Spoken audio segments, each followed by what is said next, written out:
प्रधानमंत्री मोदी जी के नेतृत्व में बिहार में ऐतिहासिक विजय, प्रचंड विजय हुई है। प्रधानमंत्री जी का अभिनंदन करेंगे। नरेंद्र मोदी, नरेंद्र मोदी, नरेंद्र मोदी। सभी कार्यकर्ता अभिनंदन कर रहे हैं। अब मैं माननीय प्रधानमंत्री जी से निवेदन करूंगा कि कार्यकर्ताओं को संबोधित करें।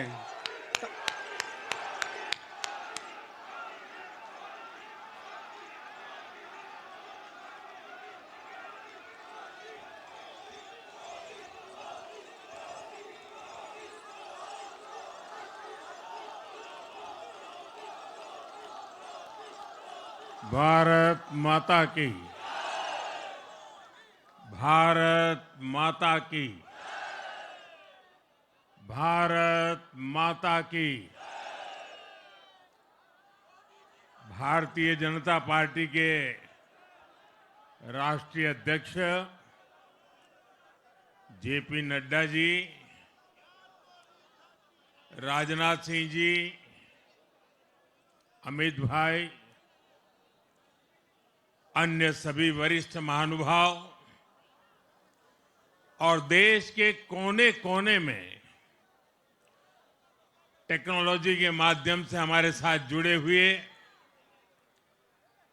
सभी देश प्रेमी नागरिक, भारतीय जनता पार्टी के कार्यकर्ता और यहां उत्साह और उमंग से भरे हुए आप सभी साथियों, नई सरकार के साथ एनडीए अब बिहार में 25 वर्षों की स्वर्णिम यात्रा की तरफ आगे बढ़ रहा है।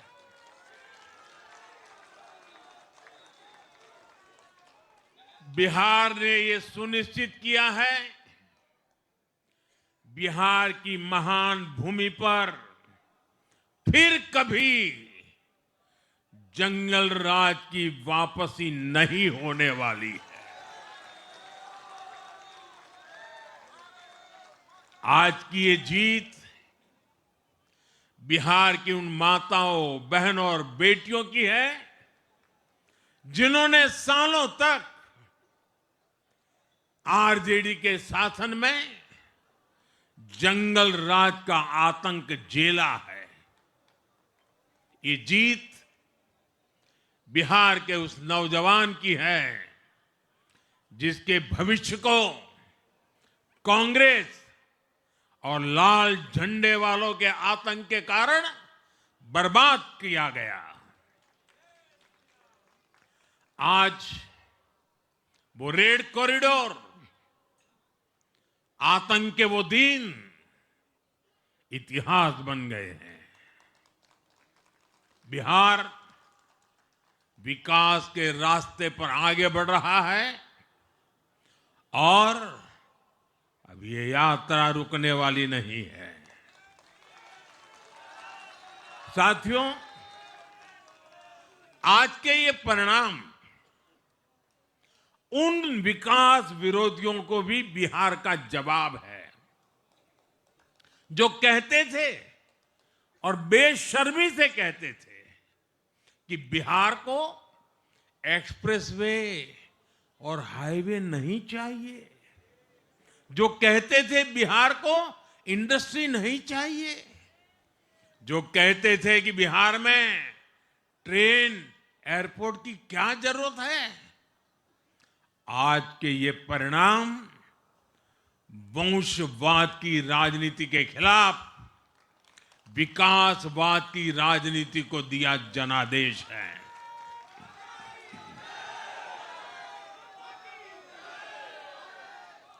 साथियों, भारत के विकास में बिहार के लोगों की बहुत बड़ी भूमिका रही है, लेकिन जिन लोगों ने दशकों तक देश पर शासन किया, उन लोगों ने हमेशा बिहार की एक झूठी छवि बनाई।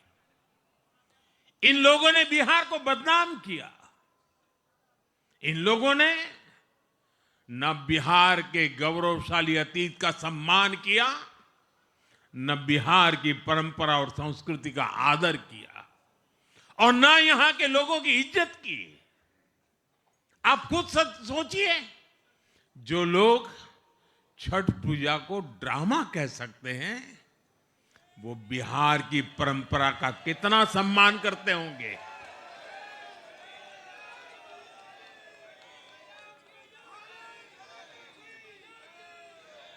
और इनकी हेकड़ी देखिए साथियों, छठी मैया से कांग्रेस आरजेडी ने आज तक माफी नहीं मांगी और बिहार के लोग ये कभी नहीं भूलेंगे। साथियों, बिहार की आन बान शान ये हमारी प्राथमिकता है।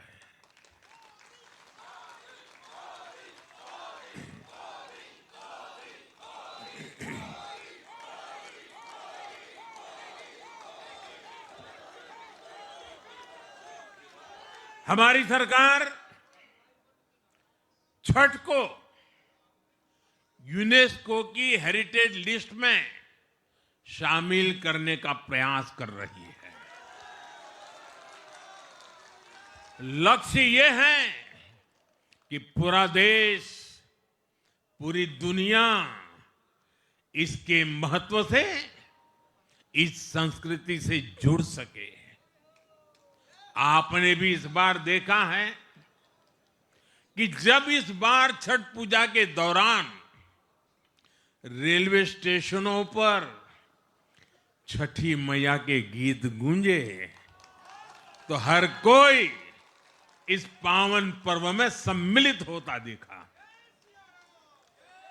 साथियों, पिछले वर्ष देश के लोगों ने लगातार तीसरी बार एनडीए को अपना जनादेश दिया था। 60 वर्षों बाद ऐसा अवसर आया जब किसी को लगातार तीसरी बार सत्ता में आने का अवसर मिला। ये देश के विश्वास का, देशवासियों के आशीर्वाद का परिणाम था।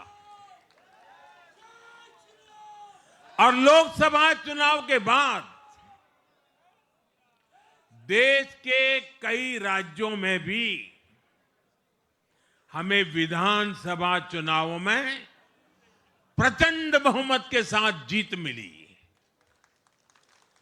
जिस हरियाणा की धरती ने जय जवान जय किसान की भावना को आगे बढ़ाया, उस हरियाणा ने हमें लगातार तीसरी बार सेवा का अवसर दिया। छत्रपति शिवाजी महाराज, बाबा साहब आंबेडकर और वीर सावरकर की पुण्यभूमि महाराष्ट्र में हमें प्रचंड जीत मिली। लगातार तीसरी बार महाराष्ट्र ने हमें विजयी बनाया। हम 25 वर्षों के बाद देश की राजधानी में बहुमत से जीते और आज बिहार में जहां इतनी बड़ी जनसंख्या ग्रामीण हिस्सों में बसती है, हम वहां इतनी बड़ी संख्या में जीत कर आए हैं। साथियों, देश के हर हिस्से में,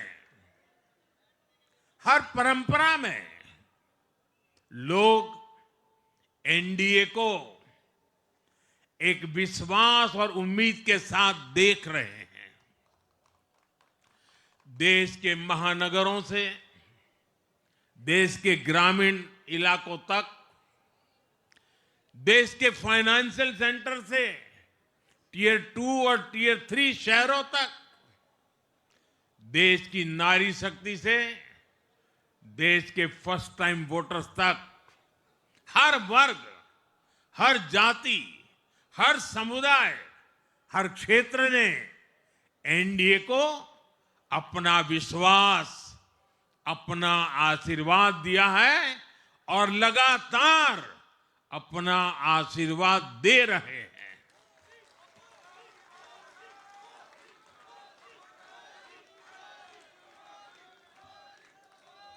साथियों, भाजपा की एनडीए की सरकारों को 20-20 साल बाद भी अगर जनता फिर से चुन रही है तो ये देश में pro people, pro governance, pro development राजनीति की स्थापना है। ये भारत की राजनीति का नया आधार है और इसी pro people, pro governance, pro development आधार पर चलते हुए हम बिहार को विकसित बनाएंगे, देश को विकसित बनाएंगे। साथियों, जिस पार्टी ने दशकों तक देश पर राज किया, उस पर देश की जनता का विश्वास लगातार घट रहा है। कांग्रेस देश के अनेक राज्यों में सालों से सत्ता से बाहर है। बिहार में 35 साल, गुजरात में 30 साल, यूपी में भी करीब करीब 4 दशक और पश्चिम बंगाल में करीब 5 दशक से कांग्रेस की सरकार लौटी नहीं है। साथियों, पिछले 3 लोकसभा चुनावों में कांग्रेस 3 अंकों की संख्या तक पहुंच नहीं पाई है। 2024 के लोकसभा चुनाव के बाद, मैं 24 के बाद की बात कर रहा हूं, 2024 के लोकसभा चुनाव के बाद देश के 6 राज्यों में विधानसभा चुनाव हुए और इनमें भी कांग्रेस 100 सीटों का आंकड़ा पार नहीं कर पाई है। 6 की, मैं 6 विधानसभा की बात कर रहा हूं। और आज ही के दिन सिर्फ एक चुनाव में हमारे जितने विधायक चुने गए हैं, कांग्रेस पिछले 6 चुनावों में 6 चुनाव में उतने विधायक जीत नहीं पाई।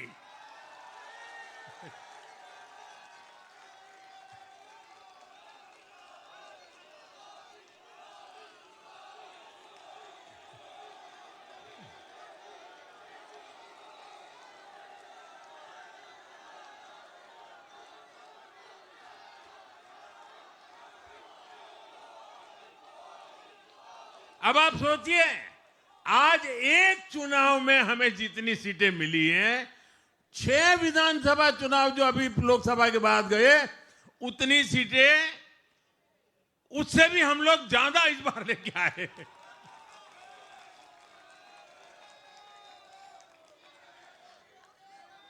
साथियों, कांग्रेस की राजनीति का आधार अब सिर्फ और सिर्फ नेगेटिव पॉलिटिक्स हो गया है।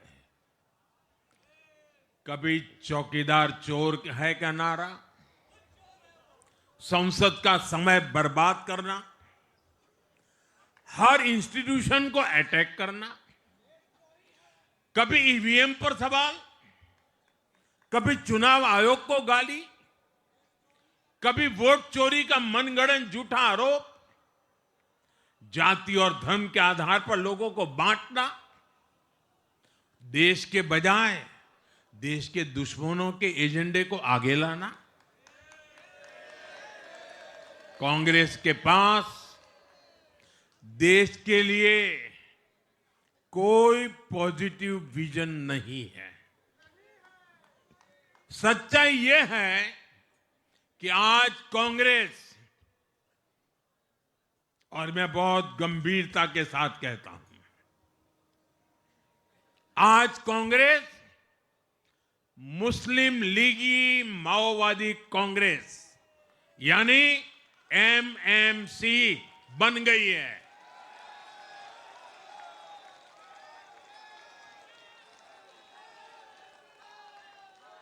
ये कांग्रेस मुस्लिम लीगी माओवादी कांग्रेस है, ये एमएमसी है।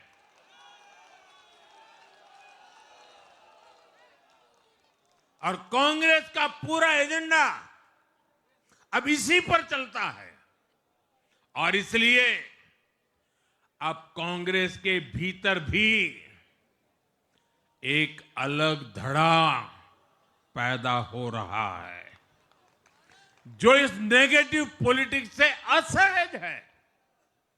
ये जो कांग्रेस के नामदार हैं, ये जिस रास्ते पर कांग्रेस को लेकर चल रहे हैं, इसके प्रति घोर निराशा, घोर नाराजगी अंदर ही अंदर पनप रही है। और मुझे तो आशंका है, हो सकता है कि आगे कांग्रेस का एक और बड़ा विभाजन हो।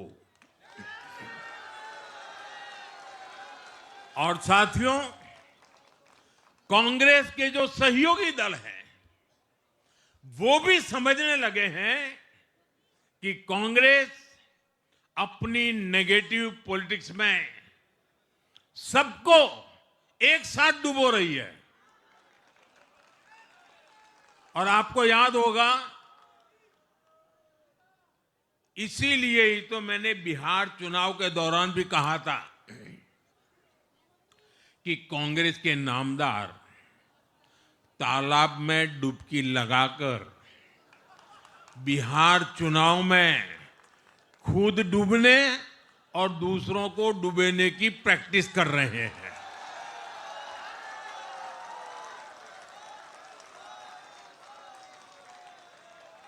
साथियों, मैंने पहले भी इसी मंच से कांग्रेस के सहयोगियों को चेताया था। मैंने कहा था कि कांग्रेस एक लायबिलिटी है,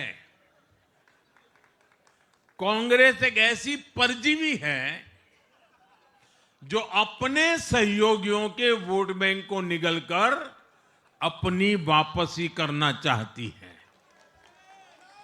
इसलिए कांग्रेस से सावधान रहने की जरूरत उसके सहयोगियों को भी है।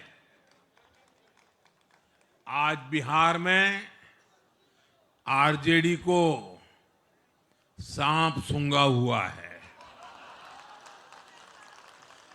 और जैसे मैंने बिहार चुनाव के समय कहा था,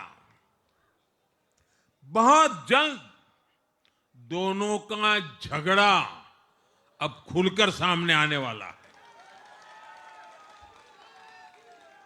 साथियों, आज की ये विजय एक नई यात्रा की शुरुआत है।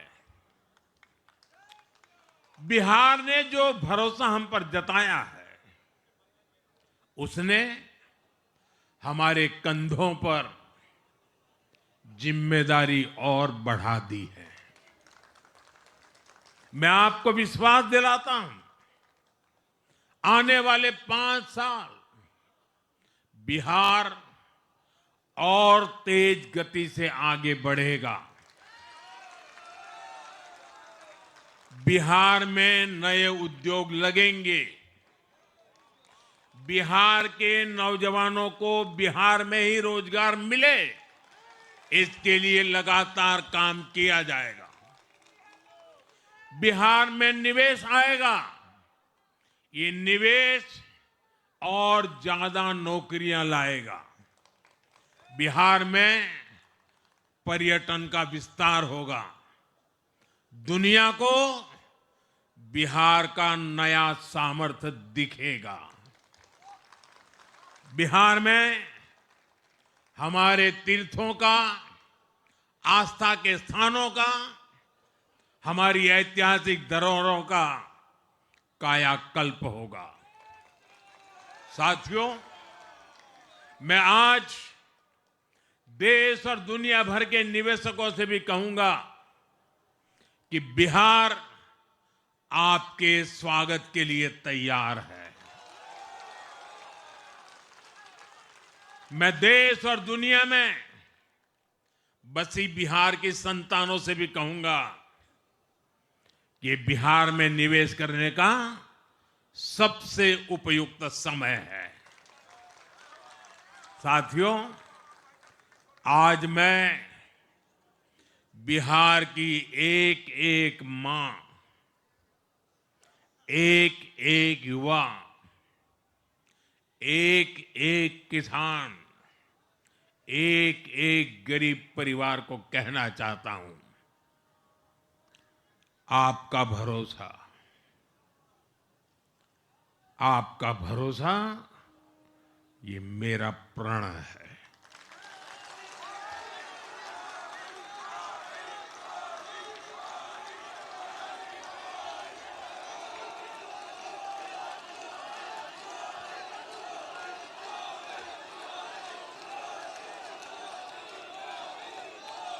और मैं कहता हूं कि आपकी आशा मेरा संकल्प है।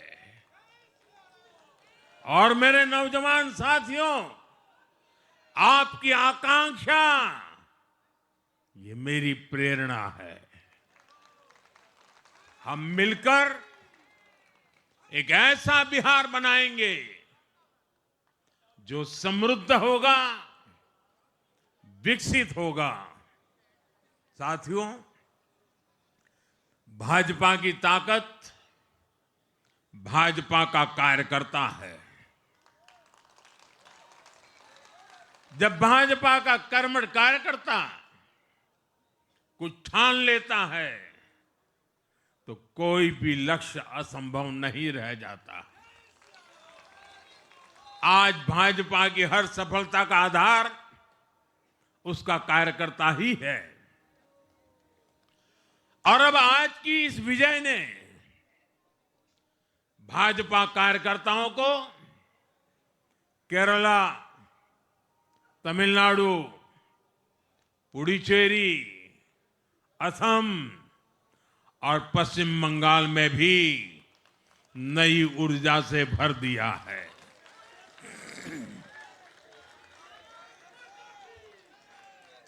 और हां, गंगा जी यहां बिहार से बहते हुए ही बंगाल तक पहुंचती है।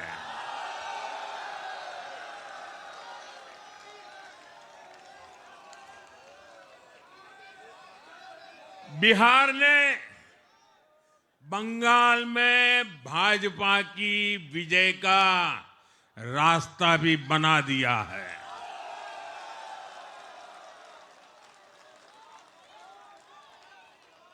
मैं बंगाल के भाइयों बहनों को भी आश्वस्त करता हूं, अब भाजपा आपके साथ मिलकर पश्चिम बंगाल से भी जंगल राज को उखाड़ फेंकेगी।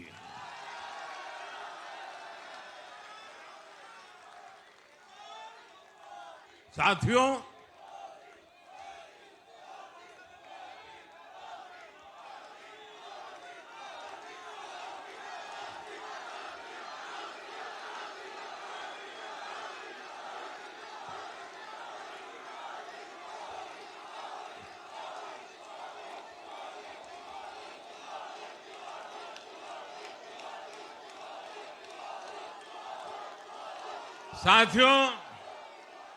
मैं एक बार फिर बिहार के हर मतदाता का आभार व्यक्त करता हूं।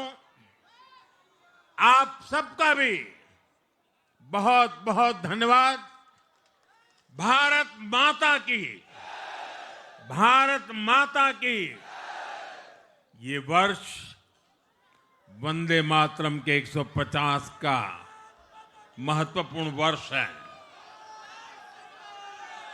मेरे साथ बोले वंदे वंदे वंदे वंदे वंदे वंदे वंदे वंदे वंदे वंदे वंदे वंदे।